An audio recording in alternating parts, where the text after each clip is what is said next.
তোমরা যারা পদার্থবিজ্ঞানের এমসিকিউ করতে গিয়ে মাথার চুল চিড়ে ফেলো, তোমাদের জন্য একটা দুর্দান্ত সমাধান নিয়ে এসেছি। অর্থাৎ তুমি যদি মাত্র 20টা এমসিকিউ করতে পারো, তুমি 10টা এমসিকিউ কমন পাবা। 3টা চ্যাপ্টার থেকে 20টা এমসিকিউ করবা, তুমি 10টা এমসিকিউ যে কোনো পরীক্ষায় বসো না কেন পদার্থবিজ্ঞান থেকে তুমি মাস্ট 10টা কমন পাবা যদি এই ক্লাসটা করো। 1 ঘন্টার একটা ক্লাস হইতে পারে, তুমি যদি এই ক্লাসটা করো তুমি 10টা এমসিকিউ মাস্ট কমন পাবা। এবং এমন টাইপেই করবা তুমি অন্তত পক্ষে গতি, বল এবং কাজ ক্ষমতা, শক্তি, এই 3টা চ্যাপ্টার থেকে যদি এমসিকিউ আসে তোমার কখনো মিস হবে না ইনশাল্লাহ। আমি তোমাদের হৃদয় ভাইয়া, ক্লাস ভেলে তোমাদের সবাইকে স্বাগত। দেখো আমাদের প্রথম যে কোশ্চেনটা আছে সেটা কি, এক ব্যক্তি 100 মিটার ব্যাসার্ধের একটি বৃত্তাকার মাঠ 2.5 পাক ঘুরলে তার সরণ কত হবে?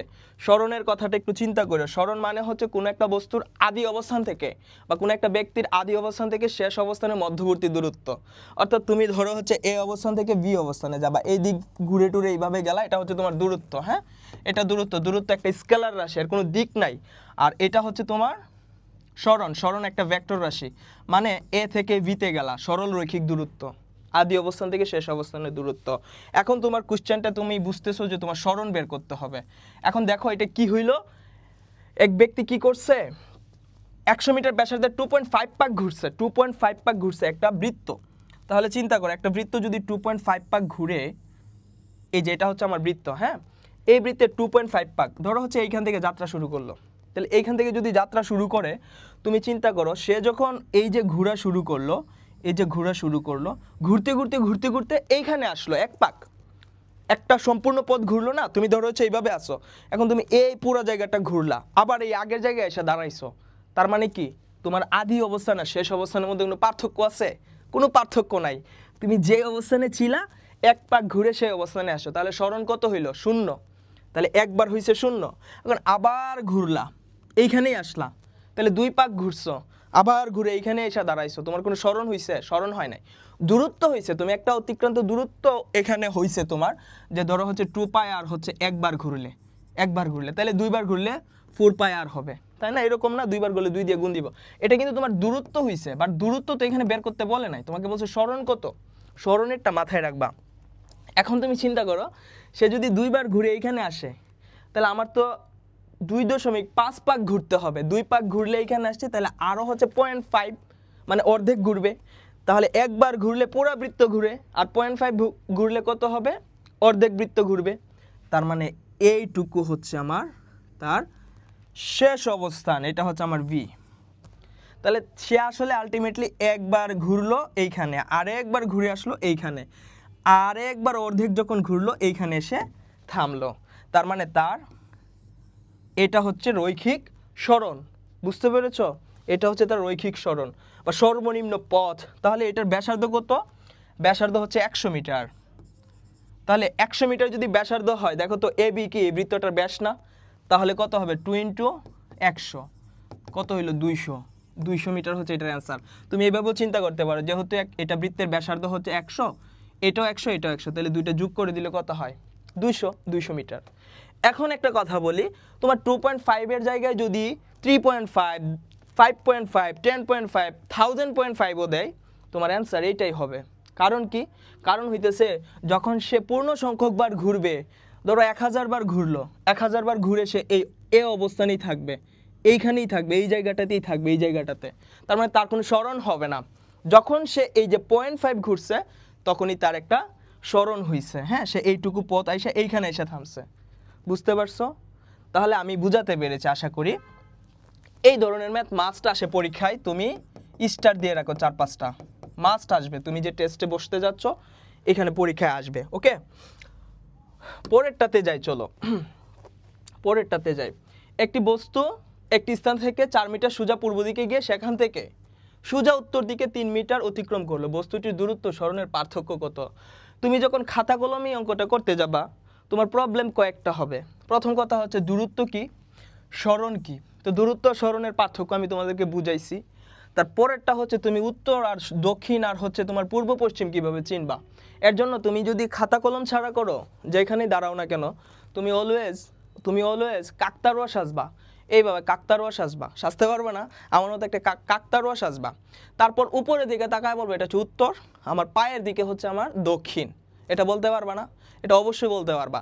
তারপর 2টা হাতে যাবা, দুইটা হাতে যাবা, ডান হাত, এই যে এটা হচ্ছে আমার ডান হাত, ডান হাত কি হবে, ডান হাত হবে পশ্চিম, দেখো ডান হাত হবে পশ্চিম, আর বাম হাত কি হবে, বাম হাত হবে পূর্ব, পশ্চিম পূর্ব, চিন্তা করো পশ্চিম পূর্ব। এখন তুমি এই অবস্থায় আছো, তাহলে এটা হচ্ছে পশ্চিম, এটা হচ্ছে পূর্ব। এখন যখন তুমি এই অবস্থায় ঘুরে গিয়ে এটার সাথে মিলাতে যাবা, এখন চিন্তা করো তুমি উপরের দিক কি উত্তর, আর নিচের দিক কি দক্ষিণ, তাহলে এই দিকটা কি হবে পূর্ব, আর এই দিকটা কি হবে পশ্চিম। বুঝতে পারছো? তাহলে বাম হাত কি, এখন বাম হাত কি হয়ে গেল, এই যে এইদিকে চিন্তা করলে বাম হাত হচ্ছে পশ্চিম আর ডান হাত হচ্ছে পূর্ব। এইটা তোমাদের ঝামেলাটা হয়, অনেকে এইভাবে শিখো, তাই না? এটা তো হচ্ছে তুমি যখন দিক নির্ণয় করতে যাবা, যখন তোমার কাছে কোনো খাতা কলম থাকবে না। কিন্তু তুমি যখন অঙ্ক করতে যাবা, এই যে এই বরাবর যখন তোমার কাছে একটা পেজ থাকবে, তখন তুমি চোখ বুজে বলবা,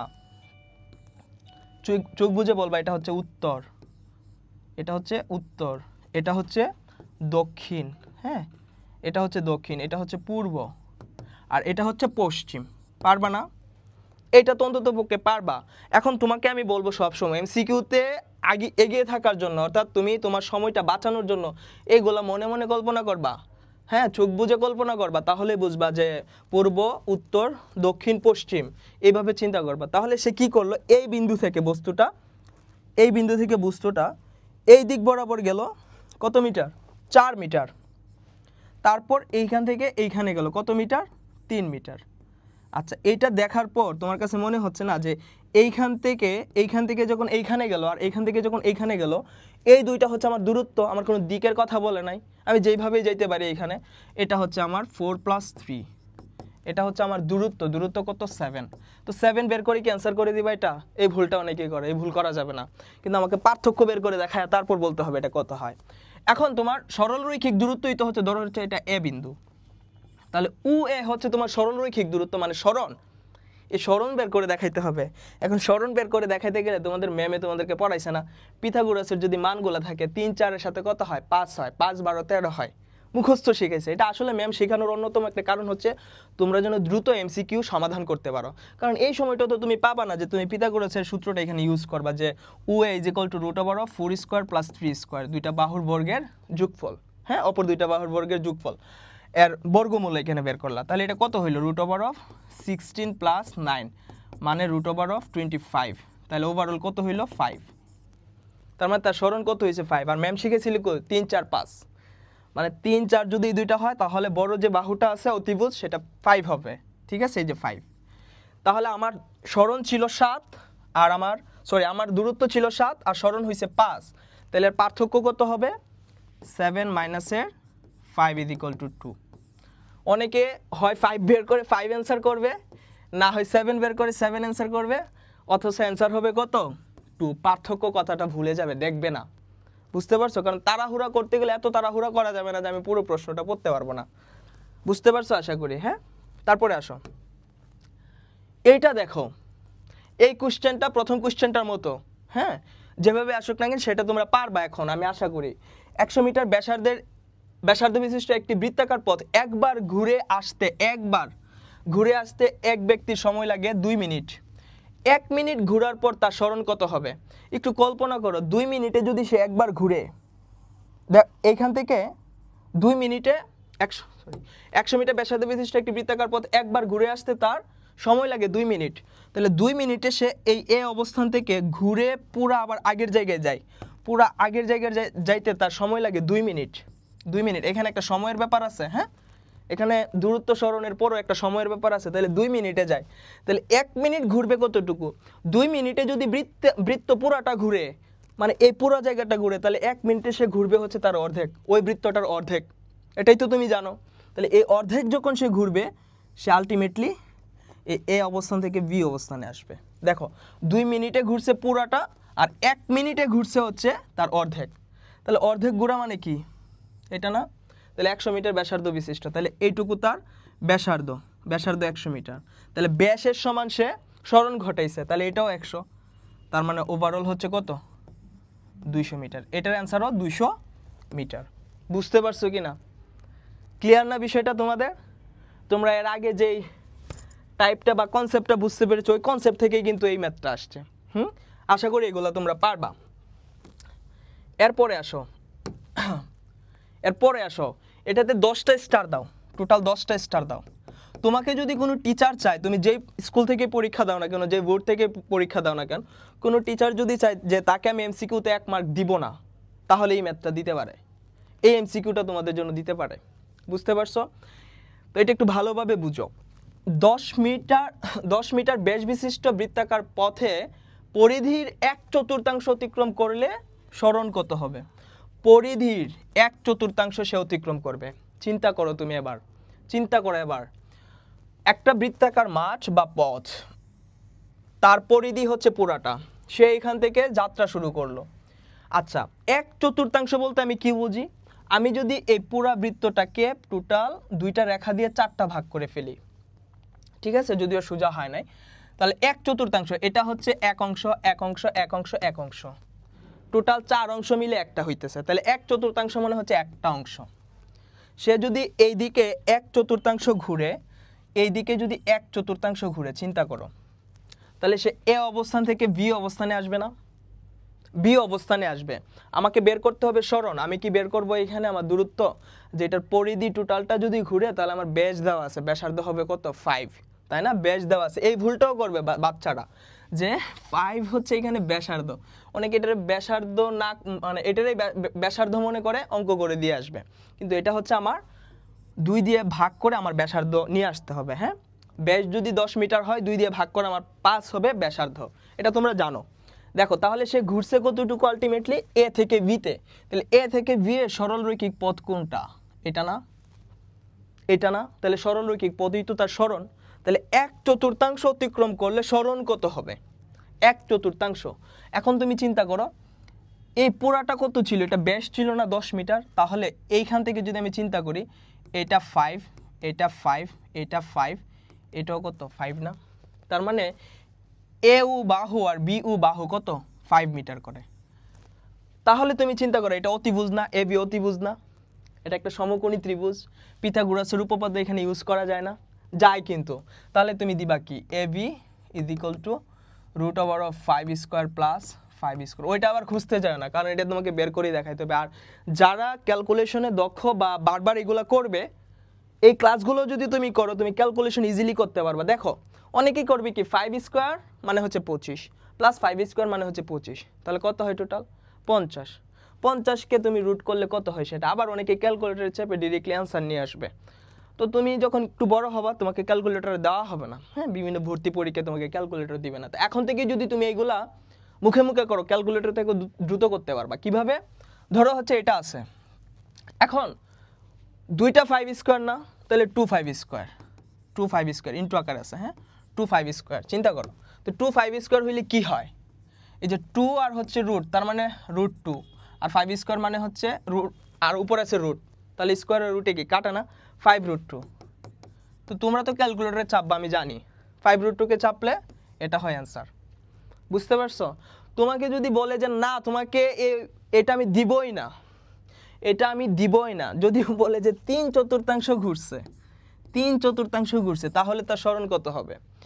দেখো তো, 3/4 মানে কি? 4 ভাগের 3 ভাগ ঘুরছে, তাহলে এই টোটালটা হচ্ছে 4 ভাগ। তাহলে সে এইখান থেকে এইখান পর্যন্ত আসলো, মানে এটা হচ্ছে 1/4, মানে 4 ভাগের 1 ভাগ, এটা অর্ধেক, এটা হচ্ছে 4 ভাগের 3 ভাগ। 3/4 ঘুরলো। আলটিমেটলি কি হইলো? সে এ থেকে এইখানে আসলো না, মানে সিতে আসলো না। বুঝতে পারছো কিনা? তাহলে এইটুকুর দূরত্ব কত হবে? এটা 5, এটাও তো 5, তাহলে এইটুকুর দূরত্ব তো এটাই হবে। দ্যাটস মিন এটাই তো অ্যান্সার হবে। 3/4 ঘুরলে যত হবে, 1/4 ঘুরলে ততই হবে। কনসেপ্টটা বুঝতে পারছো কিনা? এখন এই ধরনের একটা ম্যাথ তুমি পাবাই, তুমি যেই বোর্ড থেকেই কোশ্চেন অ্যান্সার করতে যাও না কেন, এই ধরনের একটা ম্যাথ পাবাই। চোখ বুঝে এগুলো অ্যান্সার করবা এখন থেকে, চোখ বুঝে। আসো পরেরটাতে আসো। 5, পি বিন্দু থেকে, এটাও ওই ধরনেরই, পি বিন্দু থেকে PQRS পথে সমদ্রুতিতে চলমান বস্তুটি পুনরায় পি বিন্দুতে পৌঁছালে কোন বিন্দুতে গড়বেগ সর্বনিম্ন হবে?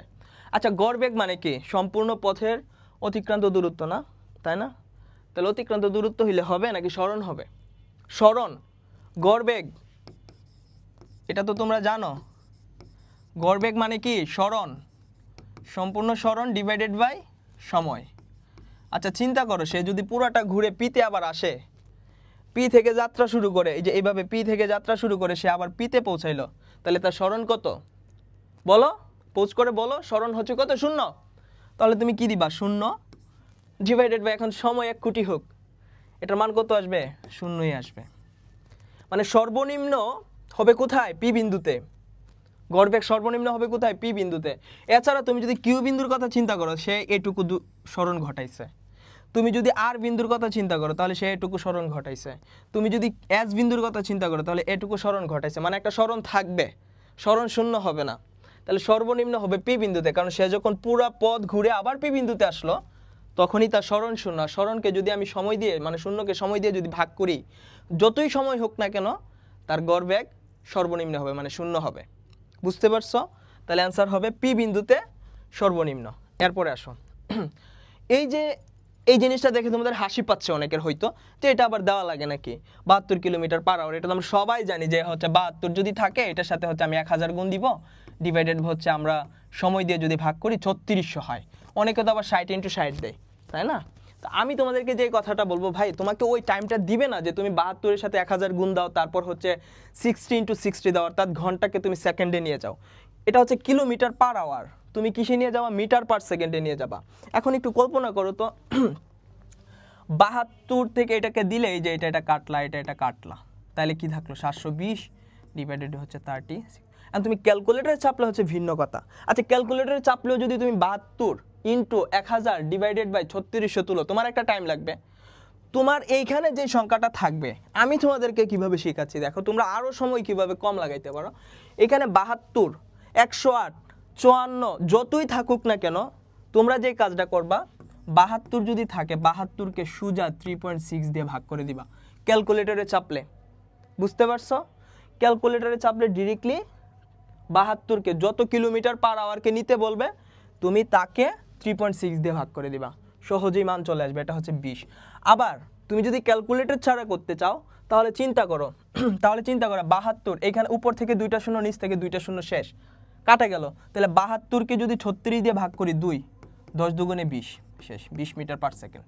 তুমি যদি খাতা কলমেও করো, এইভাবে করতে পারো, তাই না? আর তুমি যদি এইটা থেকেও সরাসরি করো, তাও 20 আসবে। হ্যাঁ, আর যারা হচ্ছে ওভার কনফিডেন্ট, দেখবা এই ম্যাথগুলাতে সবচেয়ে বেশি 72 kilometre per hour, 54 kilometre per hour, 108 kilometre per hour, এইগুলা দেয়া থাকে কিলোমিটার পার আওয়ার। তাহলে 108কে তুমি 3.6 দিয়ে ভাগ করো, 54কে তুমি 3.6 দিয়ে ভাগ করো, তাহলে 72কে তুমি 3.6 দিয়ে ভাগ করো, তাহলেই তুমি কিন্তু পেয়ে যাচ্ছ। তো সবাই করবে কি, এটা হচ্ছে 20 মিটার পার সেকেন্ড। তুমি জানো একটা দুইটা অঙ্ক করছো, এখন পর্যন্ত কত অঙ্ক করছো না? তাহলে তুমি এটা একটু মনে রেখে দাও, 72 কিলোমিটার পার আওয়ার হচ্ছে 20 মিটার পার সেকেন্ড। আবার অনেকের একটা কথা বলি, মাথায় রাখবা, একটু দেখো কিলোমিটার পার আওয়ারে দিছে নাকি মিটার পার আওয়ারে দিছে নাকি কিলোমিটার পার সেকেন্ডে দিছে। যদি কিলোমিটার পার সেকেন্ডে দেয়, ধরো হচ্ছে 10 কিলোমিটার পার সেকেন্ডে দেওয়া আছে, এখন কি করবা? এখন কি তুমি এটাকে 10 × 1000 দিয়ে তারপর হচ্ছে 3600 দিবা? ভাই এটা সেকেন্ডে আছে, 3600 দেওয়া মানে বুকামি। এটা সেকেন্ডে তো অলরেডি আছে, কিলোমিটার পার সেকেন্ড আছে। এইগুলা কিন্তু একটু দেখবা। হ্যাঁ, তোমাকে যদি কিলোমিটার পার আওয়ারে দেওয়া থাকে, তাহলে তুমি এই ফর্মুলাটা ইউজ করো, এই যে এটা 72 ডিভাইডেড বাই 3.6। হ্যাঁ, দেখবা ভালো করে, খেয়াল করে দেখবা যে কি দেওয়া আছে। তাহলে এটার অ্যান্সার কত? 20 মিটার পার সেকেন্ড। এরপরে আসো, এই যে দেখো, এই যে আমি বলছিলাম একজন মোটরসাইকেল আরোহী 54 কিলোমিটার পার আওয়ার বেগে যাত্রা শুরু করে এবং তার বেগ বৃদ্ধি পেয়ে 5 সেকেন্ডে 35 মিটার পার সেকেন্ড হয়। তার ত্বরণ কত মিটার পার সেকেন্ড স্কোয়ার? ত্বরণ বের করতে বলছে।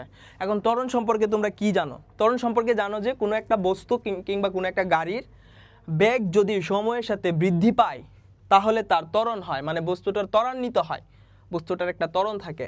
তো ত্বরণ সম্পর্কে তোমরা জানো a = v - এর u ডিভাইডেড বাই t, মানে তার বেগ কতটুকু বৃদ্ধি পাইছে, এটা হচ্ছে ডেল v, শেষ বেগ মাইনাস আদি বেগ ডিভাইডেড বাই t, তাই না? কত সময়ে বৃদ্ধি পাইছে। এখন তুমি দেখলা যে এটা হচ্ছে 54 আর এটা হচ্ছে 35, কিন্তু একক দেখলা না, একক না দেখেই বসাই দিলা। কি দিলা? একক না দেখে বসাই দিলা যে 35 শেষ বেগ মাইনাসের 54 ডিভাইডেড বাই কত, ডিভাইডেড বাই হচ্ছে আমার সময় কত ছিল, কত সেকেন্ডে, কত হচ্ছে 5 সেকেন্ডে, তাহলে 5, এইভাবে করা শুরু করে দিলা। তাহলে কি হবে চিন্তা করো তো, 35 54 5 গিয়ে দেখবা যে অ্যান্সার আসে না, তখন বলবা যে এখানে কোনো অ্যান্সারই নাই। কিন্তু তুমি তো খেয়াল করো না যে এখানে কিলোমিটার পার আওয়ারে দেওয়া আছে। এই এই কাজটা করছে তোমার একটা ট্রিকি কাজ, যে তুমি এটা ধরতে পারো কিনা। তুমি 54 কিলোমিটার পার আওয়ারকে কি করবা, মিটার পার সেকেন্ডে নিবা। তাহলে সিস্টেম কি ছিল, 54 ডিভাইডেড বাই হচ্ছে 3.6 ডিরেক্টলি করে দিবা। এত কাহিনীর দরকার নাই, 54 সাথে 1000 গুণ দাও, ডিভাইডেড বাই হচ্ছে 60 × 60 দেয় বা 3600 দিয়ে ভাগ দাও, এরকম করার কোনো দরকার নাই, ডিরেক্টলি এটা করবা। আর তোমরা ওই যারা বললাম ওভার কনফিডেন্টে যারা আছে তারা ডিরেক্টলি বলে দিবে এটা হচ্ছে 15 কিলোমিটার পার আওয়ার কি হবে, 15 মিটার পার সেকেন্ড। এখন তুমি যদি এই সূত্রটা লিখতে যাও তোমার টাইম লাগবে না, টাইম লাগবে। তাহলে তুমি দেখবা যে শেষ বেগ কত হয়েছে, শেষ বেগ হয়েছে 35। তোমার ত্বরণ বের করতে হবে 35 মাইনাস আদি বেগ কত, আদি বেগ হচ্ছে 54 কিলোমিটার পার আওয়ার, যার মান হচ্ছে 15 মিটার পার সেকেন্ড। তাহলে -15 ডিভাইডেড বাই কত, ডিভাইডেড বাই 5, তাহলে কত হইল 4 মিটার পার সেকেন্ড। আচ্ছা 4 মিটার পার সেকেন্ড স্কোয়ার ত্বরণ। এইটা না, 35 থেকে 15 বাদ দিলে 20, 20কে 5 দিয়ে ভাগ করলে হয় 4 মিটার পার সেকেন্ড স্কোয়ার। এখন তুমি যদি এটা ক্যালকুলেটরে চাপ দাও তাও হয়, আর তুমি যদি এটা লিখতে যাও তোমার টাইমটা চলে যাবে। তুমি সময় পাবা মাত্র 45 সেকেন্ড, দাগাদাগি করে 1 মিনিট। তাহলে তুমি এই সময়টাতে এইটাতে যদি 2 মিনিট 3 মিনিট টাইম দাও তাহলে তোমার ওইদিকে 25টা এমসিকিউ অ্যান্সার করতে পারবা না। যার ফলে তোমাকে কি করতে হবে, ওইভাবে চিন্তা করতে হবে যে আমার ব্যাগ ছিল কত, ব্যাগ ছিল হচ্ছে 15 মিটার পার সেকেন্ড, এটা আগেই বের করে ফেললা, হয়েছে কত 35, কই সেকেন্ডে 5 সেকেন্ডে, 35 মাইনাসের 15 ডিভাইডেড বাই 5 মানে কত 20 divided by 5, 4 metre per second. Answer হচ্ছে এটা। বুঝতে পারছো, ক্যালকুলেশন একটু এইরকম করতে হবে, একটু আগে থেকেই বুঝে নিতে হবে যে আসলে কী বের করুন, তাহলে তুমি 10 সেকেন্ডে ম্যাথটা করতে পারবা। আর লেখালেখি শুরু করলে গিয়ে দেখবে এক সূত্রের জায়গায় আরেক সূত্র লিখে দিচ্ছ। পরের কোশ্চেনটাতে আসো, উপরের দিকে একটা বস্তুকে নিক্ষেপ করছে কিংবা উপর থেকে একটা বস্তু পড়তেছে, গ্যালিলিওর যে সূত্র দিয়ে ম্যাথ, এই ম্যাথ তোমরা এই কনসেপ্ট জানো, আমি কনসেপ্টও কিন্তু লিখে দিচ্ছি, হ্যাঁ কোন কনসেপ্টে আসলে এগুলো হচ্ছে। আর এইগুলো তো তুমি মাস্ট কমন পাবা, ওয়ান কাইন্ড অফ একটা সাজেশন, প্রশ্ন ফাঁসের মতো। বুঝতে পেরেছ? দেখো 72 কিলোমিটার পার আওয়ার বেগে, ওই যে 72 কিলোমিটার পার আওয়ার বেগে আসছে, এটা দেখার সাথে সাথে তুমি মিটার পার সেকেন্ডে নিবা এবং তুমি ডিরেক্টলি বলবা আমি জানি, আমি over confidence, 72 kilometre per hour মানে হচ্ছে 20 মিটার পার সেকেন্ড। ঠিক আছে, এটা করবা। ব্যাগে খাড়া উপরের দিকে নিক্ষিপ্ত বস্তু কত উচ্চতায় উঠবে, সর্বোচ্চ উচ্চতায় উঠবে, এই ধরনের একটা ম্যাথ আসবেই, মাস্ট আসবে। ঠিক আছে, এমসিকিউতে সর্বোচ্চ কত উচ্চতায় উঠবে সেটা বের করতে বলছে। এখন চিন্তা করো, সর্বোচ্চ উচ্চতায় যখন উঠে, এইখানে আমার v0, খাড়া উপরের দিকে যখন নিক্ষেপ করব সর্বোচ্চ উচ্চতায় v0, উপর থেকে যখন একটা বস্তুকে ছেড়ে দেওয়া হবে তখন সর্বোচ্চ উচ্চতায় u0 মানে আদিবেগ 0। খাড়া উপরের দিকে নিক্ষেপ করছি, এই যে এই অবস্থাতে ধরো হচ্ছে আমি নিক্ষেপ করার ফলে এইখানে গেল বস্তুটা, এইখানে অল্প কিছুক্ষণ সময়ের জন্য বস্তুটা কি হয়, থেমে যায়।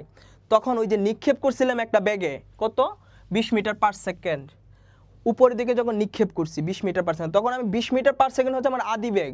যখন সর্বোচ্চ উচ্চতায় গেল তখন তার অল্প কিছুক্ষণের জন্য তার বেগ শূন্য হয়ে যায়, মানে সর্বোচ্চ অবস্থায় বেগ শূন্য, মানে শেষ বেগ শূন্য।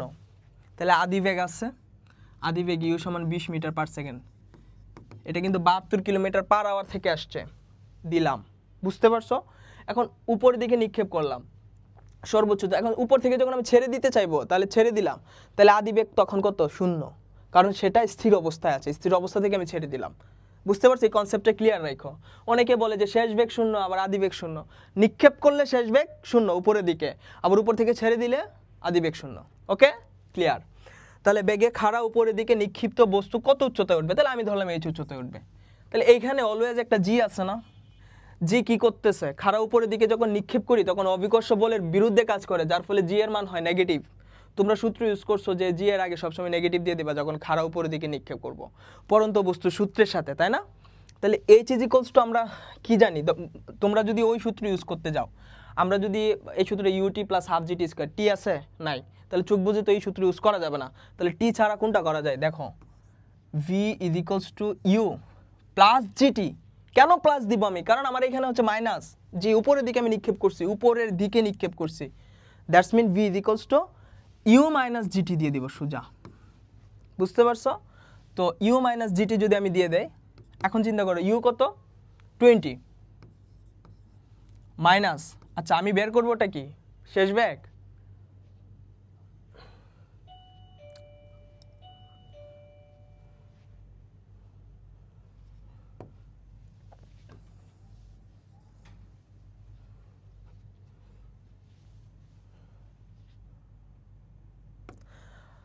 তাহলে আমরা কোন সূত্রটা ইউজ করবো এখানে একটু চিন্তা করে দেখো। আমার যখন উপরের দিকে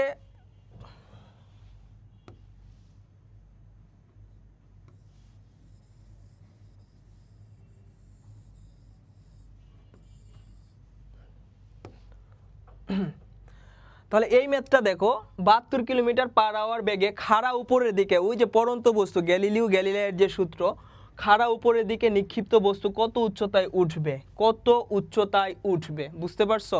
দেখো কত উচ্চতায় উঠবে, তার জন্য আমাদের প্রথম যে কাজটা করতে হবে, আমার উচ্চতা নিয়ে একটু কথা বলতে হবে। সর্বোচ্চ উচ্চতায় তুমি যখন একটা বলকে খাড়া উপরের দিকে নিক্ষেপ করো, সর্বোচ্চ উচ্চতায় যাওয়ার পর সে অল্প কিছুক্ষণ সময়ের জন্য থেমে যায়, তখন তার শেষ বেগ, আমি তো একটা বেগে খাড়া উপরের দিকে নিক্ষেপ করছি, এটা হচ্ছে আমার ইউ সমান এখানে দেওয়া আছে 72 কিলোমিটার পার আওয়ার। এখন কিলোমিটার পার আওয়ারকে তুমি যদি মিটার পার সেকেন্ডে তোমার রুলসে নাও, অর্থাৎ তুমি 72কে 1000 দিয়ে গুণ দিয়ে 3600 দিয়ে ভাগ করবে, এটা তোমার ব্যাপার। কিন্তু তুমি যদি এইটা এইভাবে করো, তোমার সেকেন্ড কমে যাবে 10 সেকেন্ড থেকে 20 সেকেন্ড কমে যাবে, তুমি মাত্র 45 সেকেন্ড টাইম পাও, তাই না? এটা করবা। যারা জানো ওই যে ওভার কনফিডেন্ট যারা, তারা কি করবা, ডিরেক্টলি বলবা 20 মিটার পার সেকেন্ড। এই এখন সে খাড়া উপর দিকে নিক্ষেপ করলে সে যখন উপরে উঠবে তখন ভি হয়ে যাবে 0 অল্প কিছুক্ষণের জন্য। দেখো তোমাদের একটা কনসেপ্ট ক্লিয়ার করে দেই, তুমি যখন উপর থেকে বস্তুটা ফেলে দিচ্ছ তখন আদিবেগ শূন্য, কারণ সে স্থির অবস্থায় আছে, আদিবেগ শূন্য, নিচের দিকে পড়ছে। আবার তুমি যখন একটা বস্তুকে খাড়া উপর দিকে নিক্ষেপ করবা তখন শেষ অবস্থায় গিয়ে তার বেগটা অল্প কিছুক্ষণের জন্য শূন্য হয়ে যাবে, শেষ বেগ 0 হয়ে যাবে, বুঝতে পারছো? তাহলে এটা কত, ইউ কত 20 মিটার পার সেকেন্ড। হ্যাঁ, এইখানে একটা জি আছে না, এই জিটা খাড়া উপরের দিকে নিক্ষেপ করলে অভিকর্ষ বলের বিরুদ্ধে কাজ করে, তাহলে এই জি এর ভ্যালু হবে মাইনাস। তোমরা পরন্ত বস্তুর সূত্রের আগে ওই জি যেখানে আছে সেখানে মাইনাস লিখে দাও, প্লাসের জায়গায় মাইনাস করে দাও, এটাই তো করো, তাই না?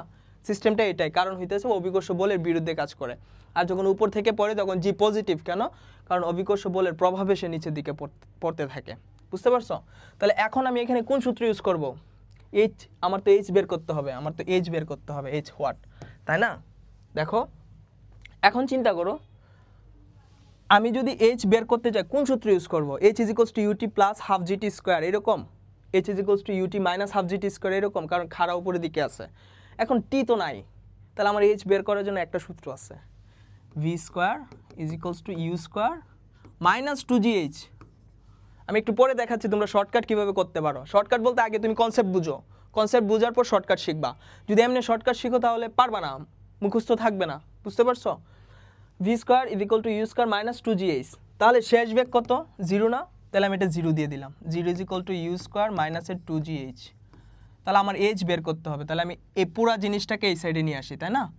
তাহলে 2gh ইজ ইকুয়াল টু কত, ইউ স্কোয়ার। এই তাহলে এইচ ইজ ইকুয়াল টু কত, u square divided by twice g, এটা হচ্ছে সাধারণ ক্যালকুলেশন আর কি। U square h is equal to আমি পাইলাম u square divided by twice g, এরকম। তাহলে তুমি এখন থেকে তুমি যদি এখন এখানে 20 স্কোয়ার করো ডিভাইডেড বাই 2 ইন্টু 9.8 দাও, তাহলে তুমি অ্যান্সার পেয়ে যাচ্ছ, তাই না? তুমি ক্যালকুলেটর এটা চাপো, ক্যালকুলেটরে চাপলেই তোমার অ্যান্সার এসে যাচ্ছে। 20 স্কোয়ার ডিভাইডেড বাই 19.6, মানে 2 ইন্টু 9.8 মানে 19.6, এই তাহলে কত আসলো এটা, 20.4। এই 20.4 মিটার হচ্ছে তোমার অ্যান্সার। এখন তুমি চিন্তা করো, তুমি এত কাহিনী করতে পারবা? 45 সেকেন্ডের একটা এমসিকিউর জন্য তুমি এত কাহিনী করতে পারবা না, যার ফলে তোমাকে এই জায়গাতেই অ্যান্সারটা করতে হবে। কিভাবে? কোনো একটা বস্তুকে জাস্ট চোখ বুঝে চিন্তা করে, কোনো একটা বস্তুকে খাড়া উপরের দিকে নিক্ষেপ করছো, বস্তুটা সর্বোচ্চ উচ্চতায় উঠছে, কত উচ্চতায় উঠবে সেটা আমার বের করে দেখাইতে হবে। ইউ আদি বেগে তুমি নিক্ষেপ করছো, ইউ বেগটা তোমার দেওয়া আছে, যদি ইউ বেগ দেওয়া থাকে জি তুমি জানো, সোজা কথা এইচ ইজ ইকুয়াল টু হবে ইউ স্কোয়ার, মানে তুমি যেই বেগে খাড়া উপরের দিকে নিক্ষেপ করছিলা ডিভাইডেড বাই হচ্ছে 19.6 6, এই যে 2 × 9.8 মানে হচ্ছে 19.6, এটাও গুণ করতে হবে না, সোজা এই সূত্রটা ইউজ করে দাও। তাহলে ইউ কত ছিল 20, 20 স্কোয়ার ডিভাইডেড হচ্ছে 19.6, ডিরেক্টলি ভাগ করে দিলে, তাই না? এখন তুমি যদি ওইটা ওইভাবে করতে যাও, যে এই যে এই সূত্র ইউজ করে করতে যাও, তুমি তো কনসেপ্টটা বুঝতে পারছো, তাহলে তোমার অনেকক্ষণ টাইম লাগার কথা, কিন্তু এখন লাগবে না, এখন লাগবে না। এখন তোমাকে আমি যদি বলি যে সর্বোচ্চ উচ্চতায় উঠতে তার সময় কতটুকু লাগবে, সময় কতটুকু লাগবে, দেখো সর্বোচ্চ উচ্চতা, আমি এখান থেকে তোমাদেরকে আরেকটা কোশ্চেন দিচ্ছি, এই কোশ্চেনটা আসার সম্ভাবনা আরও বেশি, ঠিক আছে? এটাতে কয়েকটা স্টার দিয়ে রাখো। আচ্ছা দেখো, আমি তোমাদেরকে এটা বুঝাচ্ছি যে সর্বোচ্চ উচ্চতায় উঠতে কত কত সময় লাগবে। হ্যাঁ, এই জিনিসটা দেখো। আচ্ছা, সে যে উপরে উঠলো তার শেষ বেগ 0 না, 0 না, তাহলে আমরা কি লিখবো, v = u - gt, সর্বোচ্চ উচ্চতায় উঠতে তার কত সময় লাগবে, বুঝতে পারছো? তাহলে সর্বোচ্চ উচ্চতায় বেগ কত, 0, এটা দিয়ে আমি বুঝতেছি যে সে সর্বোচ্চ উচ্চতায় উঠে গেছে, বুঝতে পারছো কাহিনীটা? তাহলে এটা কি হইল, এটা 0 = u - gt, u - gt, তাহলে gt = কি হবে, u, তাহলে t = কি হবে, t হচ্ছে u/g, এটা হচ্ছে তোমার সর্বোচ্চ উচ্চতায় ওঠার সময়। তো তুমি যেই বেগে খাড়া উপরের দিকে নিক্ষেপ করছো সেই বেগ ডিভাইডেড বাই হচ্ছে g এর মান, তাহলে সর্বোচ্চ উচ্চতায় উঠতে তার t সময় লাগবে বা t সেকেন্ড টাইম লাগবে। মাথায় থাকবে এটা, মাস্ট মনে রাখবা এই দুইটা জিনিস। একটু আগে যেটা দেখাইলাম, এই যে এটা h = হচ্ছে u² ডিভাইডেড বাই 19.6, আরেকটা হচ্ছে এটা। এখন দেখো, তোমাকে সর্বোচ্চ উচ্চতায় উঠতে না বলে বললো যে বিচরণকাল কত, বিচরণকাল কত বা উড্ডয়নকাল কত।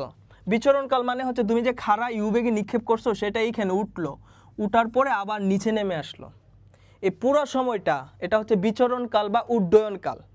তো বিচরণকাল আর উড্ডয়নকাল বের করার জন্য তুমি যদি উপরে ওঠার সময় বের করতে পারো, তুমি নিচে নামার সময় বের করতে পারবা। কারণ কি, কারণ উপরে উঠতে যত সময় লাগবে নিচে নামতেও ঠিক তত সময় লাগবে। তাহলে উপরে উঠতে সময় লাগছিল কত, u/g, এখন নিচে নামতে সময় লাগবে কত, u/g, তাহলে u/g কয়টা, 2টা, এটা এখানে 2 দিয়ে দাও, বুঝতে পারছো? এটা হচ্ছে 2, আচ্ছা আমি এটাকে হচ্ছে, এটা হচ্ছে ধরো t দিয়ে দিলাম, হ্যাঁ, ক্যাপিটাল T, আর এই t হচ্ছে আমার উপরে উঠতে সময়, u/g। আশা করি আমি বুঝাতে পেরেছি, আশা করি আমি বুঝাতে পেরেছি তোমাদেরকে। এই কনসেপ্টটা মাথায় রাখো, তুমি মাস্ট এই কনসেপ্ট থেকে একটা এমসিকিউ কমন পাবাই, শুধু এমসিকিউ না, তুমি এসকিউও কমন পাবা এখান থেকে, মাস্ট পাবা। পরন্ত বস্তু থেকে প্রশ্ন ছাড়া কোনো প্রশ্ন হতে পারে না। আচ্ছা, এরপরে আসো 9 নাম্বার, আমি 20টা এমসিকিউর কথা বলছি তোমাদেরকে। দেখো এই কোশ্চেনটা একটু ভালোভাবে দেখো, পরন্ত কোনো বস্তু 5ম সেকেন্ডে কত দূরত্ব অতিক্রম করবে। দেখো মাত্র একটা জিনিস দিছে, আর একটা বলছে কি পরন্ত বস্তু, ডেটা মাত্র একটা, 5ম সেকেন্ডে কত দূরত্ব অতিক্রম করবে বা কত সরণ ঘটাইবে। মাথায় রাখবা 5ম সেকেন্ড, 10তম সেকেন্ড, 7তম সেকেন্ড, 3তম সেকেন্ড বা 3rd সেকেন্ড, এইরকম যদি কথা বলে, 5ম সেকেন্ড মানে 5 সেকেন্ড না, 5ম সেকেন্ড মানে 1 সেকেন্ড। কেমন ব্যাপারটা, পরন্ত বস্তু উপর থেকে পড়তেছে, সে এইখান থেকে যখন পড়বে, এই যে এটা হচ্ছে তার 5 সেকেন্ডে অতিক্রান্ত দূরত্ব, 5 সেকেন্ডে অতিক্রান্ত দূরত্ব, আর এইটা হচ্ছে তার 4 সেকেন্ড অতিক্রান্ত দূরত্ব, বুঝতে পারছো? উপর থেকে একটা বস্তু পড়তেছে যার বেগ হচ্ছে 0, আদি বেগ, ওই যে একটু আগে বলছিলাম, এইখানে সে আসলো কত সেকেন্ডে, 5 সেকেন্ডে, এইখানে আসলো কত সেকেন্ডে, 4 সেকেন্ডে। তাহলে আমাকে বলছে 5ম সেকেন্ডে অতিক্রান্ত দূরত্ব কত। 5ম সেকেন্ড কথাটার মানে হচ্ছে এই জায়গাটুকু, এই জায়গাটুকু, বুঝতে পারছো? তাহলে এটা যদি h5 হয় -h4, এইটুকু হচ্ছে h4 আর এইটুকু হচ্ছে, মানে এই পুরাটা হচ্ছে তোমার h5। এই h5 থেকে h4 কে বিয়োগ করলে তুমি যেই ভ্যালুটা পাবা, যেই দূরত্বটা পাবা, এই দূরত্বটা হচ্ছে তোমার 5ম সেকেন্ডে অতিক্রান্ত দূরত্ব। আমি বুঝাইতে পারছি কিনা? এখন যদি বলে 7তম সেকেন্ডে অতিক্রান্ত দূরত্ব কত, তাহলে তুমি বলবা 6 সেকেন্ডের অতিক্রান্ত দূরত্ব আর 7 সেকেন্ডে অতিক্রান্ত দূরত্বের মধ্যে পার্থক্য যেটা, মানে 7 সেকেন্ডে অতিক্রান্ত দূরত্ব -6 সেকেন্ড অতিক্রান্ত দূরত্ব। তোমাকে যদি বলে 10 সেকেন্ড অতিক্রান্ত দূরত্ব কত, তাহলে তুমি বলবা 10 সেকেন্ড অতিক্রান্ত দূরত্ব মাইনাস 9 সেকেন্ডে অতিক্রান্ত দূরত্ব, এইটার মান। বুঝতে পারছো?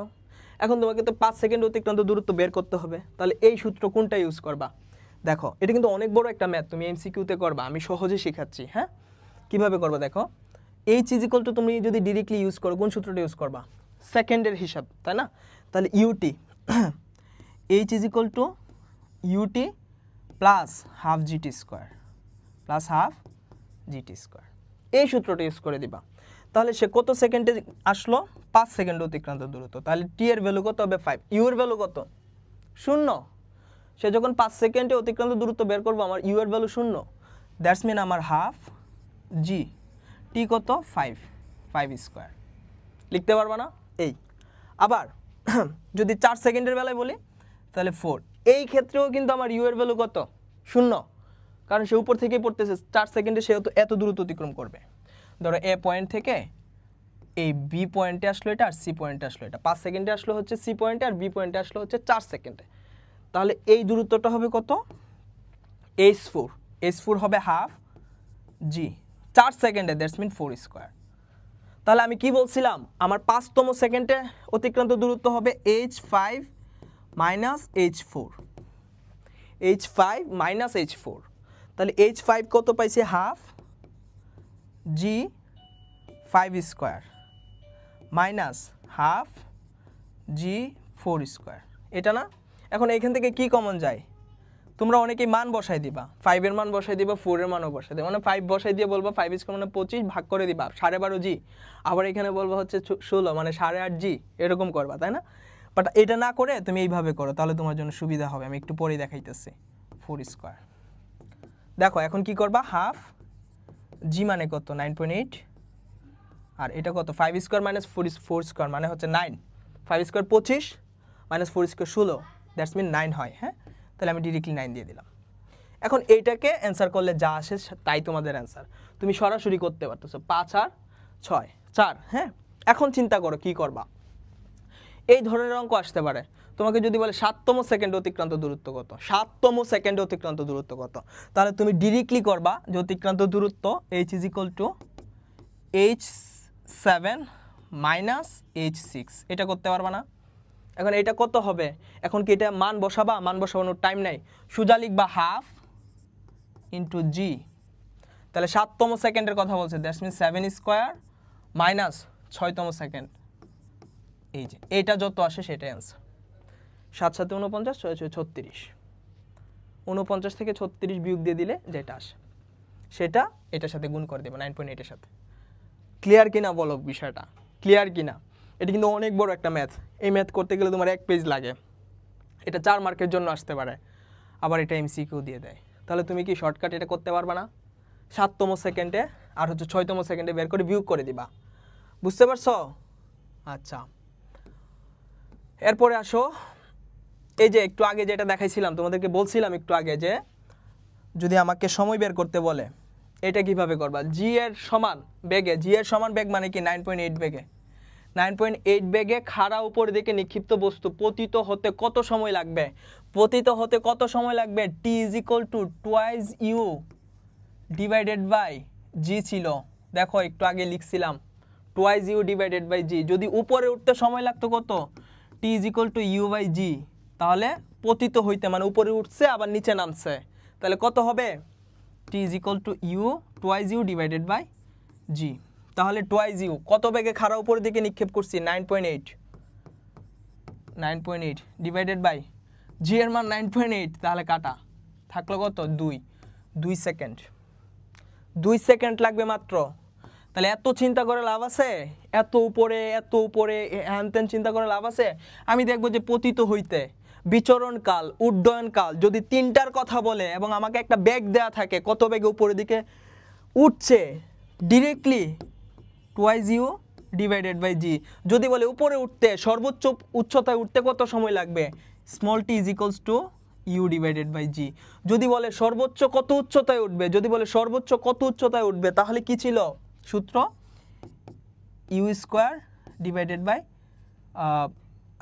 19.4 ছিল, এটা ছিল না? অর্থাৎ এটা ছিল ইউ স্কোয়ার ডিভাইডেড বাই হচ্ছে টুয়াইস জি। এই তো এই তিনটা জিনিস মনে রাখো, একটা এমসিকিউ মাস্ট পাবা, দুইটা এমসিকিউ পাইতে পারো। বুঝতে পারছো? এই ধরনের ট্রিক্স তোমাকে শিখতে হবে। তুমি যদি ওইটা শিখতে পারো তাহলে তোমার জন্য সহজ হয়ে যাবে, তুমি এমসিকিউতে অনেক ভালো করবা, 25-25 পাবা। হ্যাঁ, এটা ম্যাথ হইতে পারে, এটা আবার ফিজিক্স হইতে পারে। দেখো এই ম্যাথটা তোমরা করছো, হ্যাঁ, এটা কয়েকটা বোর্ডে আসছে, 4 মার্কের জন্য আসছে। এখন কি বলছে, গাড়িটি সম্পূর্ণ পথের অতিক্রান্ত দূরত্ব কত?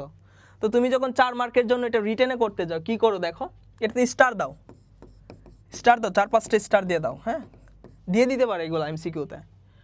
গাড়িটির সম্পূর্ণ পথের অতিক্রান্ত দূরত্ব কত? চিন্তা করো, অতিক্রান্ত দূরত্ব আমাকে বের করতে হবে, তাহলে এটা দেখতে হবে কয়টা স্টেপে হইছে, কয়টা স্টেপে গাড়িটা ওইখানে পৌঁছাইছে, এটা আমার দেখতে হবে। দেখো যখন সময়, এই বরাবর কি আছে সময়, এই বরাবর কি আছে বেগ, মানে এটা হচ্ছে সময় বেগ লেখচিত্র। সময় বেগ লেখচিত্রের মধ্যে আমরা এই যে এইখান থেকে সে যখন 10 সেকেন্ড অতিক্রম করলো তখন তার বেগ বৃদ্ধি পেয়ে 30 সেকেন্ড হইল। তাহলে সময়ের সাপেক্ষে 0 বেগ থেকে তার বেগ বৃদ্ধি পেয়ে কত হয়েছে? 30। তাহলে তার একটা ত্বরণ হয়েছে, দ্যাটস মিন ত্বরণে সে একটা দূরত্ব অতিক্রম করছে। এটা হচ্ছে একটা স্টেপ, তোমরা যেভাবে বের করো। আবার 10 সেকেন্ড থেকে 20 সেকেন্ড তার সময় অতিক্রম হয়েছে বা সময় অতিক্রান্ত হয়েছে, কিন্তু তার বেগ 30 ছিল। দেখো এই লাইনটাতে বেগ 30ই আছে, এই যে এই বরাবর চিন্তা করো, ওয়াই অক্ষ বরাবর চিন্তা করো, তাহলে 30ই তো হয়েছে। তার মানে কি তার বেগ বৃদ্ধি পাইছে? বেগ বৃদ্ধি পায় নাই। তার মানে S1 এক সিস্টেমে, S2 হবে আরেক সিস্টেমে, VT দিয়ে, এই যে সমবেগের ক্ষেত্রে। ঠিক আছে, 30 মিটার পার সেকেন্ড বেগ আছে। তারপর দেখো 20 সেকেন্ড থেকে 30 সেকেন্ড বেগ কি হয়েছে? হ্রাস পাইছে না? এই যে এখান থেকে এখানে হ্রাস পাইছে না? লাস্ট 10 সেকেন্ডে বেগ হ্রাস পাইছে। তো বেগ যখন হ্রাস পায় তখন কি হয়? মন্দন হয়। তখন আবার S3 বের করতে হয়। তোমরা ওইভাবেই বের করছো, তিনটাকে আলাদা আলাদা করে বের করে তারপর তিনটা যোগ করছো, ঠিক না? যোগ করে বলছো যে তার মোট অতিক্রান্ত দূরত্ব এত। কিন্তু আমরা একদম একদম মাত্র 10 সেকেন্ডে করব ম্যাথটা, মাত্র 10 সেকেন্ডে করব। জাস্ট দেখো কি হয়। সবসময় একটা কথা মনে রাখবা, এক্স অ্যাক্সিস বরাবর যদি সময় থাকে, ওয়াই অ্যাক্সিস বরাবর যদি বেগ থাকে, এক্স অ্যাক্সিস বরাবর যদি সময় থাকে, ওয়াই অ্যাক্সিস বরাবর যদি বেগ থাকে, সম্পূর্ণ পথ যদি একটা ক্ষেত্র তৈরি করে, সম্পূর্ণ পথ যদি একটা ক্ষেত্র তৈরি করে, উ এ বি সি সম্পূর্ণ পথ যদি একটা ক্ষেত্র তৈরি করে, তাহলে ওই ক্ষেত্রের ক্ষেত্রফল হবে তার মোট অতিক্রান্ত দূরত্বের সমান। ওই ক্ষেত্রের ক্ষেত্রফল হবে তার মোট অতিক্রান্ত দূরত্বের সমান। এইটা হচ্ছে কনসেপ্ট, ট্রিক্স। এই ট্রিক্সটা কাজে লাগাবা, তাহলে তুমি কি করবা দেখো, উ এ বি সি যে ক্ষেত্রটা আছে এটা কি? একটা ট্রাপিজিয়াম না? তোমাদেরকে ম্যাম পড়াইছে না ট্রাপিজিয়াম? অবশ্যই পড়াইছে। তো ট্রাপিজিয়ামের সূত্র তুমি জানো, ট্রাপিজিয়ামের ক্ষেত্রফল কিভাবে বের করতে হয়। ট্রাপিজিয়ামের ক্ষেত্রফল হচ্ছে দুইটা সমান্তরাল যে বাহু আছে, এই দুইটা সমান্তরাল বাহুর মধ্যবর্তী দূরত্ব, এটা হচ্ছে h। তাহলে এই দূরত্ব কত? 10। এখানে এই দূরত্ব হচ্ছে 30, এটা না? অর্থাৎ দুইটা সমান্তরাল বাহুর মধ্যবর্তী দূরত্ব h ডিভাইডেড বাই 2, এবং যে দুইটা সমান্তরাল বাহু আছে এই দুইটা সমান্তরাল বাহুর দৈর্ঘ্য এর যোগফল না? 0 থেকে 30 প্লাস এটা কত? এবি কত? দেখো এবি আর এই যে এটা, এইখানে 10 থেকে 20 কত সেকেন্ড? 10 সেকেন্ড। আমি এখন সেকেন্ড হিসাব করব না, আমি হচ্ছে বাহুর দৈর্ঘ্য হিসাব করতেছি, সময়কে বাহুর দৈর্ঘ্য হিসেবে নিয়ে গেলাম। তারপর এবি কত? এবিও হচ্ছে তাহলে 10, তাহলে 30 × 10 কত হইল? এইচ কত? 30, তাই না? ডিভাইডেড বাই 2 × 40, তাহলে করলে কত হয়? 15। 4 15 কত? 60, আর আছে একটা শূন্য। 600 মিটার। 600 মিটার। তুমি চিন্তা করতে পারতেছো, এত বড় একটা ম্যাথ তুমি চাইলে 10 সেকেন্ডে করতে পারো। তুমি মুখে মুখে ম্যাথটা করতে পারো। কিভাবে করবা দেখো, যে যেহেতু x অক্ষ বরাবর একটা সময় দেওয়া আছে, y অক্ষ বরাবর কি আছে? বেগ দেওয়া আছে, তাহলে এটা একটা ক্ষেত্র তৈরি করছে। ক্ষেত্রটার নাম হচ্ছে ট্রাপিজিয়াম। ট্রাপিজিয়ামের ক্ষেত্রফল জানি কি? দুইটা সমান্তরাল বাহুর মধ্যবর্তী দূরত্ব, যেটা হচ্ছে h বা উচ্চতা, h ডিভাইডেড বাই 2। h কত? 30, 30 ডিভাইডেড বাই 2 কত? 15। আর এইখানে আছে এবি, আর এইখানে আছে হচ্ছে তোমার উসি। উসি হচ্ছে 30, এবি হচ্ছে 10। 10 আর 30 কত? 40। 40 × 15 কত? 600। শেষ। পারবা না? আশা করি তোমাদেরকে বুঝাতে পেরেছি। এইরকম ক্ষেত্র থাকলে মাস্ট এই ধরনের ম্যাথ দিয়ে থাকবে। হ্যাঁ, জটিল করতে চাইলে। ওকে, পরে আসো, আমরা বলে চলে যাব এখন। বল বল চ্যাপ্টারটা দেখো। 10 কেজি একটি স্থির বস্তুর উপর 1500 নিউটন বা 1500 নিউটন বল 0.15 সেকেন্ড সময়ব্যাপী কাজ করে। বস্তুর ভরবেগের পরিবর্তন কত হবে? মাথায় রাখবা, এটা একটা ঘাত বল। ঘাত বল কাকে বলে? অল্প সময় ধরে অধিক বল যখন একটা বস্তুর উপরে ক্রিয়া করবে, তখন ওই বল আর সময়ের গুণফলকে বলা হয় ঘাত বল। তখন ওই সময় আর বলের গুণফলকে বলা হয় ঘাত বল। আর এই ঘাত বল ইজ ইকুয়াল টু হচ্ছে তোমার ভরবেগের পরিবর্তনের সমান। এটার একটু কনসেপ্টটা বুঝো। তো এটা হচ্ছে 10 কেজি ভরের একটা বস্তু। 10 কেজি ভরের একটা বস্তুর উপরে 10 কেজি ভরের 10 কেজি ভরের একটা বস্তুর উপরে 1500 নিউটন বল কাজ করতেছে। কত সময়ব্যাপী কাজ করতেছে? 1.5 সেকেন্ড না 0.15 সেকেন্ড। 0.15 সেকেন্ড অনেক ছোট। তাহলে হয়েছে কি, মাত্র অল্প সময় অনেক বড় একটা বল 10 কেজি ভরের একটা বস্তুর উপর কাজ করার ফলে তার আদি বেগ ছিল ধরো হচ্ছে mu, তখন তার আদি ভরবেগ ছিল mu আর শেষ ভরবেগ হয়ে গেছে mv। তাহলে এই যে কাজটা হইল ভরবেগের পরিবর্তন mv মাইনাসের mu, এটা ইজ ইকুয়াল টু হবে ঘাত বলের সমান। ঘাত বল কি ছিল? অল্প সময় ধরে যে বড় বলটা ক্রিয়া করছে তাদের গুণফল ইন্টু 0.15। এই তাহলে এটা কি ভরবেগের পরিবর্তন না? তাহলে আমাকে বলছে ভরবেগের পরিবর্তন কত হবে। তাহলে ভরবেগের পরিবর্তন সমান 1500 ইন্টু 0.15। তার মানে তুমি ডিরেক্টলি ক্যালকুলেটর চেপে দিতে পারো, তাই না? 1500 ইন্টু 0.15, এটা না, এটা আচ্ছা 1500 ইন্টু 0.15, এই তো, এই হচ্ছে তোমার answer. 225 kg metre per second. 225 kg metre per second. একক সবগুলা সেম। হ্যাঁ, এই একটু ভালোভাবে দেখবা যে অনেক সময় একক ভিন্ন দেওয়া থাকতে পারে। হ্যাঁ, আর 225ও এখানে ইউনিক, শুধু 225 হচ্ছে অ্যান্সার। বুঝতে পারছো? এই ধরনের কনসেপ্টের ম্যাথ দেওয়া থাকতে পারে। এখন এটা ওই যে ঘুরে ফিরে যে ভরবেগ, ভর ইন্টু বেগ, গুণফল, এগুলা করতে গেলে তুমি দেখবা যে তোমার সময় চলে গেছে 5 মিনিট, কিন্তু তোমার ম্যাথের অ্যান্সার আসতেছে না। তবে মাথায় রাখতে হবে ঘাত বল হচ্ছে ভরবেগের পরিবর্তনের সমান। আর ঘাত বল হচ্ছে কোনো একটা বস্তুর উপরে যদি অধিক মানের একটা বল অল্প সময় ধরে ক্রিয়া করে, তাহলে ওই বল এবং সময়ের গুণফলই হচ্ছে ঘাত বল। বুঝতে পেরেছো? যেটা আমি এখানে দেখাইলাম। ওকে, এরপরে আসো। পরের ম্যাথটাতে স্টার দাও। আর সবগুলোই তো স্টারের। আমি তো বলছি 20 টাইম সিকিউ করাবো, যেখান থেকে তুমি 10 টাইম সিকিউ কমন পাবা। একটি তলে রাখা 8 কেজি ভরের কোনো বস্তুর উপর 30 নিউটন বল প্রয়োগ করায় বস্তুটি 3 মিটার পার সেকেন্ড ত্বরণ লাভ করে। বস্তু তলের মধ্যকার ঘর্ষণ বল কত নিউটন? ঘর্ষণ চিন্তা করো একটু। এই যে আমার হাত, এটা একটা তল। এই যে বস্তুটা, এটা একটা বস্তু, এই বস্তুরও একটা তল আছে। যখন দুইটা বস্তুর তল পারস্পরিক হয়, মানে এইভাবে চিন্তা করো, এই হচ্ছে আমার বস্তু আর এই হচ্ছে আমার বস্তুর পথ, যে পথ দিয়ে বস্তুটা যাচ্ছে। এটার একটা উপরি তল আছে আর এটার একটা নিচের তল আছে। এই তল যখন দুইটা সংঘর্ষে লিপ্ত হয়, তখন তাদের মধ্যে একটা বল উৎপন্ন হয়, যাকে বলা হয় ঘর্ষণ বল। মাথায় রাখবা, ঘর্ষণ বল বস্তু যেই দিকে কাজ করে বা বস্তু যেই দিকে চলে তার গতির বিপরীত দিকে কাজ করে। আমি এইখানে বল দিচ্ছি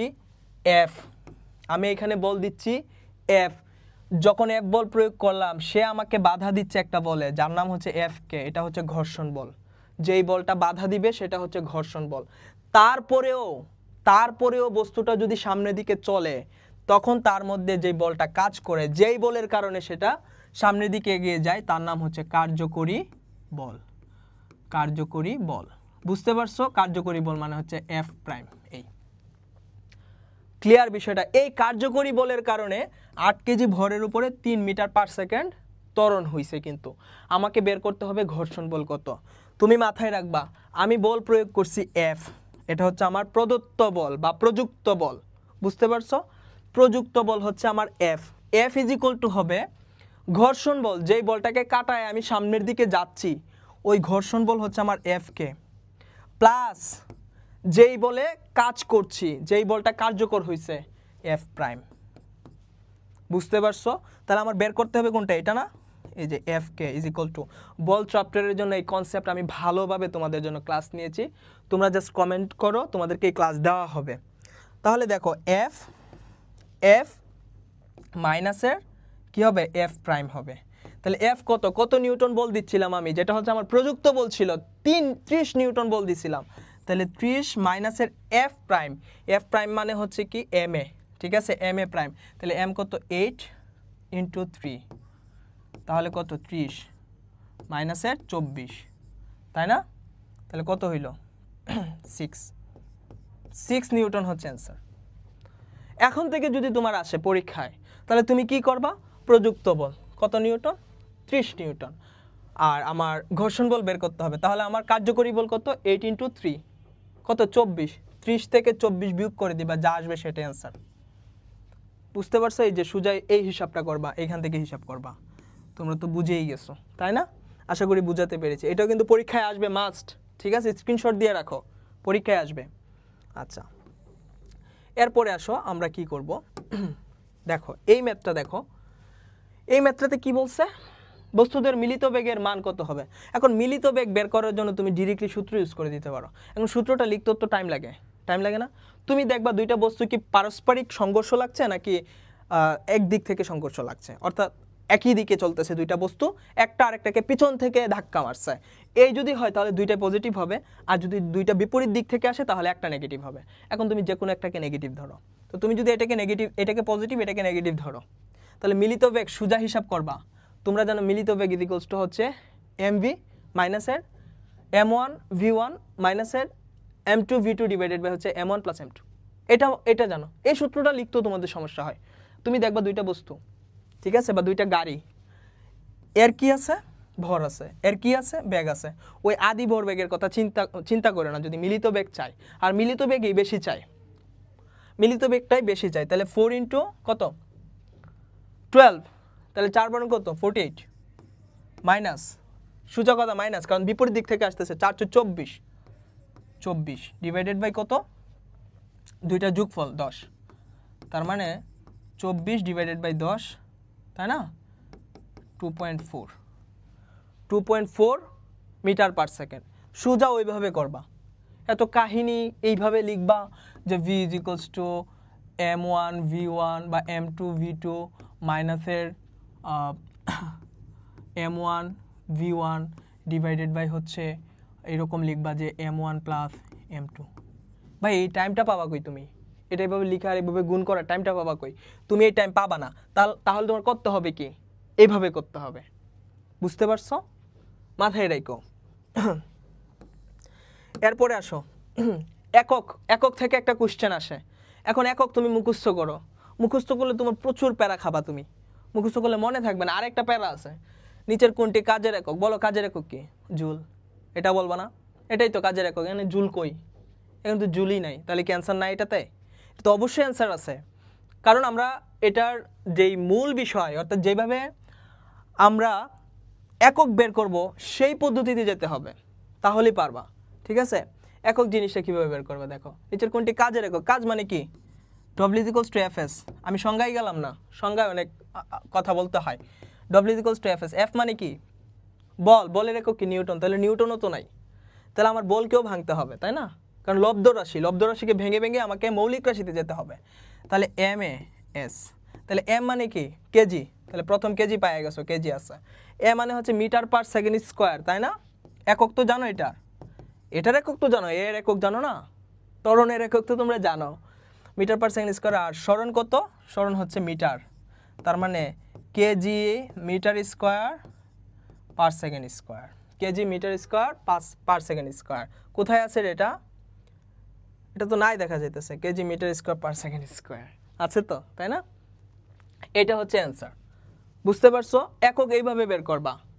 এখন কাজের একক তো তোমার আলটিমেটলি জুল, শক্তির এককও জুল, তাহলে এখানে এরকম দিল কেন? ওই কারণে তোমাকে আটকানোর জন্য। তাহলে তোমাকে ওই বেসিকটা শিখতে হবে। এই বেসিক তুমি কোথা থেকে শিখবা? ক্লাস ভেলে শিখবা, তোমার ভাইয়ার কাছ থেকে শিখবা, আমি তোমাদের জন্যই আছি, ঠিক আছে? তারপরে আসো আমরা কি করব এখন, দেখো 5 কেজি ভরের একটি বস্তুকে 50 মিটার উঁচু দালানের ছাদ থেকে নিচে ফেলে দেওয়া হলে ভূমিতে স্পর্শ করার আগ মুহূর্তে গতিশক্তি কত হবে? গতিশক্তি কত হবে চিন্তা করো। ভূমিতে তাকে ফেলে দেওয়া হইলো, মানে ভূমিতে সে স্পর্শ করবে তার আগ মুহূর্তে। এখন চিন্তা করো, ভূমি বলতে তুমি কি এইরকমটা বুঝবা যে এই জায়গাটা? অনেকে এটা নিয়ে দ্বিধাদ্বন্দ্বে থাকে যে ভূমিতে স্পর্শ করার আগ মুহূর্তে। না রে ভাই, ভূমিতে যখন স্পর্শ করতেছে, যখন ভূমিটাকে আঘাত করতেছে, সে কত গতিশক্তি দিয়ে আঘাত করবে সেটাই বের করতে বলছে। তার মানে এইখানে তাহলে গতিশক্তি সূত্র কি? গতিশক্তি সূত্র হচ্ছে ইকে মানে kinetic energy is equal two হচ্ছে হাফ এম ভি স্কোয়ার। তাহলে তোমার কাছে এম আছে, তোমার কাছে নাই হচ্ছে ভি। ভি মানে কি? শেষ বেগ। পরন্ত বস্তুর ক্ষেত্রে উপর থেকে ফেলে দিছে, এইখান থেকে যখন সেইখানে ফেলো, তাহলে ইউ কত? 0। এইচ দেওয়া আছে না? এইচ হচ্ছে 50, তাই না? 50 মিটার, সরি 50 মিটার এইচ দেওয়া আছে। নিচে ফেলে তাহলে ভূমিতে স্পর্শ করার মুহূর্তে। তাহলে এখন কোন সূত্র ইউজ করবা? শেষ বেগ কোনটা ইউজ করবা বলো? এইচ আছে, ইউ আছে, টি নাই। সোজা হিসাব, v square is equal to u square plus 2gh। U এর মান কত? 0। ইউ এর মান 0। গতিশক্তি যদি বের করতে বলে, অলওয়েজ মাথায় রাখবা, ভূমিতে স্পর্শ করার মুহূর্তে গতিশক্তি যদি বের করতে বলা হয়, তাহলে উপর থেকে তো পড়তেছে, উপরে তো কোনো ব্যাগ নাই, না থাকার ফলে তুমি V square is equal two সোজা পাইছো 2gh। বুঝতে পারছো? এই যে এখানে 2gh বসায় দাও, একবারে করে ফেলো। হাফ ইন্টু এম কত? 50, ভি স্কোয়ার কত? 2gh, 2 ইন্টু 9.8, এইচ কত? 50। আচ্ছা, এটা মনে 5, এম হচ্ছে 5, সরি এম হচ্ছে 5, হ্যাঁ এম হচ্ছে 5। 5 2 ইন্টু 9.8 ইন্টু 50 একসাথে করে দিলা। বুঝতে পারছো? তুমি যদি আলাদা আলাদা করো তাহলে লিখতে হয়, ওই লেখাটা কোথায় আছে সেটা বুঝতে পারো না। অনেক সময় প্রশ্নে লিখো, প্রশ্নের এক জায়গায় একটা মান লিখো, আরেক জায়গায় আরেকটা মান লিখতে গিয়ে দেখা যায় যে এটা আসে না, মানে পাও না, খুঁজে পাও না, আবার প্রথম থেকে শুরু করো। তাহলে ভাই এমসিকিউতে এত টাইম পাবা কই? এমসিকিউতে এত টাইম তোমাদেরকে দিবে না, ঠিক আছে? তোমরা যতটা শর্ট করতে পারো। এরপরে আসো, এটাতে স্টার দাও, স্টার দাও। এটা হচ্ছে বেসিক কোশ্চেন। বেসিক মানে হচ্ছে তুমি যে সূত্র মুখস্থ করে এমসিকিউ করতে যাও, তুমি আলটিমেটলি মানে মূল বিষয়টা জানো কিনা। তাহলে মূল বিষয়টা জানতে পারলে এই ধরনের ম্যাথ একদম সহজ। দেখো, কোনো বস্তুর ভর অর্ধেক এবং বেগ 4 গুণ করলে গতিশক্তি পূর্বের কত গুণ হবে? মাথায় রাখবা কার সাথে সম্পর্কটা, মাথায় রাখবা কার সাথে সম্পর্কটা? গতিশক্তির সাথে। আগে একটা ছিল, পরে কত হবে, ঠিক আছে? পূর্বের গতিশক্তির সাথে একটা তুলনা করতে হবে আমাকে। এখন চিন্তা করো, গতিশক্তি মানে হচ্ছে EK is equal to half m v square. তোমরা কি করবা? এটা একবার লিখবা, এটাকে 1 নং সমীকরণ দিবা। আবার কি করবা? বেগ 4 গুণ করবা। আবার কি করবা? ভরকে অর্ধেক করবা। করে কি করবা? একটা আরেকটাকে ভাগ করবা। ভাই এত টাইম পাবা কই? তুমি এত টাইম পাবা না। তুমি দেখবা যে হাফ কি একটা কনস্ট্যান্ট। সোজা কথা, হাফ যদি কনস্ট্যান্ট হয় তাহলে এটাকে বাদ দিয়ে দাও। তাহলে ই কে কার সাথে সম্পর্ক করতেছে? এম। ই কে কার সাথে সম্পর্ক করতেছে? V square. মানে ভি স্কোয়ার যদি তুমি বাড়াও, ভি যদি তুমি বাড়াও ইকে বাড়বে, এম যদি কমাও তুমি ইকে কি হবে? কমবে, তাই না? এখন চিন্তা করো, এখন চিন্তা করো তোমার এম কি হইছে? অর্ধেক হইছে, তাহলে m/2। আর এটা কি হইছে? 4 গুণ হইছে, 4 গুণ, তার মানে 4v হোল স্কয়ার। তাহলে m/2 মানে হচ্ছে হাফ m, আর এটা হইছে কত? Into 16, 4 4 16 v square. তাহলে দেখো তো, পূর্বে যেটা ছিল এখানে হাফ আছে, m আছে, ঠিক না? হাফ m মানে m কিন্তু এখানে আছে, আবার এখানে আমাদের একটা হাফ আছে। তাহলে হাফ তো আমি আগেই বাদ দিয়ে দিছি। তাহলে m/2 কত করছি? আমি অর্ধেক করছি। আর এটা কত বাড়ছে? 16, 4 4 16 না? তাহলে 4 গুণ করবা, 4 গুণ মানে হচ্ছে 16 ডিভাইডেড বাই, আর আমি ভর কত করছি? ভর হচ্ছে অর্ধেক করছি। তাহলে কি হবে? 2 দিয়ে ভাগ দিবা। তাহলে কত হলো? 8। সোজা কথা 8 গুণ হবে। সম্পর্ক নিয়ে নিবা, সম্পর্ক নিয়ে নিবা। E k is equals to কি? Half m v square. আমি আবার দেখাচ্ছি, half m v square, half m v square. তাহলে সম্পর্কটা কি? এম। তাহলে এম তুমি অর্ধেক করো, দেখো তুমি বিষয়টা দেখো, এই হাফকে বাদ দিয়ে দাও। হাফ তো প্রথমটা তো ছিল, সেটা তো থাকবে। তাহলে এই যে অর্ধেক ইন্টু ভি স্কোয়ার, কত বাড়াইছো? 4 গুণ বাড়াইছো, 4 স্কোয়ার করে দাও, কারণ স্কোয়ার সম্পর্ক, তাই না? তাহলে 16 ডিভাইডেড বাই হচ্ছে 2 মানে হচ্ছে 8 গুণ, 8 গুণ বাড়বে। বুঝতে পারছো?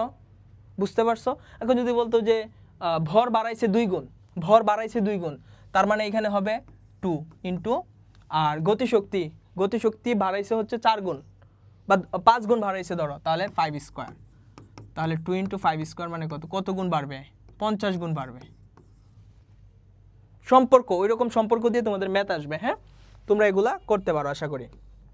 আচ্ছা, তারপরে আসো আমরা আরেকটা জিনিস দেখাই তোমাদের।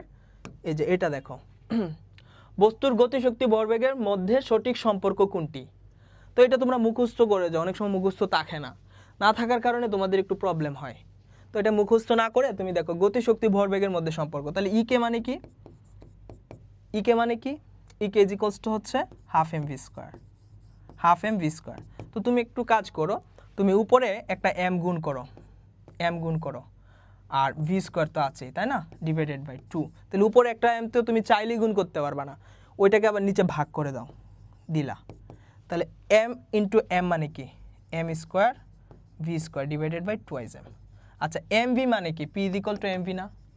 এম মানে হচ্ছে ভর, ভি মানে হচ্ছে বেগ, তাহলে এম ভি মানে হচ্ছে ভরবেগ। তাহলে ভরবেগের গুণফল, ঠিক আছে, এটা ভরবেগের গুণফল কি? ভরবেগ। তাহলে আমি এম ভিকে কি লিখতে পারি? এই যে আমি এখানে নিয়ে যেতেছি, হ্যাঁ, এই k is equal to m ভিকে আমি লিখতে পারি পি, তাহলে পি এর উপর আছে স্কোয়ার, মানে দুইটার উপর স্কোয়ার না, ডিভাইডেড বাই হচ্ছে 2 এম। এই তো পি স্কোয়ার বাই 2 এম, এটা হচ্ছে অ্যান্সার। বুঝতে পারছো? এই একটা সম্পর্ক কিন্তু আছে, এই সম্পর্ক দিয়েও ম্যাথ আসে। হ্যাঁ, মাথায় রাখবা, এই সম্পর্ক দিয়েও ম্যাথ আসে। ওকে, আরেকটা ম্যাথ তোমাদেরকে একটু দেখাই। হ্যাঁ, এই ম্যাথটা দেখো, 3 কেজি ও 9 কেজি ভরের দুটি গতিশীল বস্তুর বেগের অনুপাত কত হলে বস্তু দুটির গতিশক্তি সমান হবে? আমি তোমাদেরকে বলছিলাম সূত্রের সাথে সম্পর্কটা কি, মৌলিক বিষয়টা কি, সেটা আগে বুঝে যাও। তাহলে আমার দেখো গতিশক্তির সাথে, হ্যাঁ, EK is equal to half m v square, আমার সম্পর্কটা কার সাথে? ব্যাগের সাথে। কার? ভরের আর হচ্ছে ইকে, এই দুইটার। তাহলে এই দুইটা তো সমান বলে দিছে, তাহলে যদি সমান হয়ে থাকে তাহলে ভরের সাথে সম্পর্ক কি? ধরো হচ্ছে ইকে ডিভাইডেড বাই হচ্ছে এম ভি স্কোয়ার, এটা না, মানে ব্যস্তানুপাতিক, ভি স্কোয়ার ব্যস্তানুপাতিক সম্পর্ক। তাহলে আমি যদি সরাসরি বের করতে যাই, একদম সরাসরি বের করতে যাই, তাহলে এরকমটা হবে। এই যে দেখো রুট, এটা না, একদম সরাসরি বের করতে যাচ্ছি, তাহলে আমার এই দুইটা দিয়ে কাজ করতে পারি আমি, ব্যস্তানুপাতিক সম্পর্ক। তাহলে v1 divided by v2 is equal to হবে root over of m2 divided by হচ্ছে রুট ওভার অফ m1, ব্যস্তানুপাতিক সম্পর্ক। v1 উপরে থাকলে এদিকে m1 নিচে থাকবে রুট আকারে, আর এদিকে যদি v2, এটা তো v2 তাই না, v2, এদিকে v2 যদি নিচে থাকে m2 উপরে থাকবে। এখন তুমি চিন্তা করো m2 কত? 9, root over of 9, R m1 কত? 3, তাহলে রুট ওভার অফ 9 মানে হচ্ছে 3, আর এইখানে আছে রুট 3। তাহলে আমি এই 3 কে লিখতে পারি রুট 3 ইন্টু রুট 3, লিখতে পারি না, ডিভাইডেড বাই রুট 3। তাহলে এটা কাটা, তাহলে থাকবেটা কি? থাকবে হচ্ছে রুট 3:1, মানে নিচে 1 আছে আর কি, এখানে 1 আছে। তাহলে আমার হইল v1:v2 ইজ ইকুয়াল টু অনুপাত, তাহলে হইল রুট 3:1। দেখো তুমি যখন এই ম্যাথটা করতে যাবা, উনি কি করবে যে EK is equal to half m1 v1 square, EK is equal to half m2 v2 square. তখন বলবে ইকে আর ইকে যেহেতু দুইটা সমান, বলছে আমার গতিশক্তি কত হবে? সমান, তাহলে আমি দিব হাফ m1 v1 স্কোয়ার। ভাই এই টাইম তুই পাবি এমসিকিউতে, এই টাইম তুমি পাবা না, ঠিক আছে, এই টাইমটা তুমি কখনোই পাবা না। সো তুমি ডিরেক্টলি দেখবে সম্পর্কটা কি, এই সম্পর্ক দিয়ে তোমাকে অ্যান্সার করতে হবে, এটা হচ্ছে অ্যান্সার। বুঝতে পারছো? বুঝতে পারছো? দেখো তোমাদেরকে আমি বলছিলাম 20টা এমসিকিউ করাবো, তোমরা 10টা এমসিকিউ পাবা, মাস্ট কমন পাবা। তুমি ক্লাস ভ্যালের সাথে থাকো, আমি এমনও বলবো যে 40টা এমসিকিউ করলে তুমি 25টা এমসিকিউ মাস্ট কমন পাবা, মাস্ট কমন পাবা, যদি ফিজিক্সে আমার সাথে লেগে থাকো, ক্লাস ভ্যালের সাথে লেগে থাকো। ইনশাল্লাহ তোমাদের সাথে দেখা হবে আমার পরের ভিডিওতে।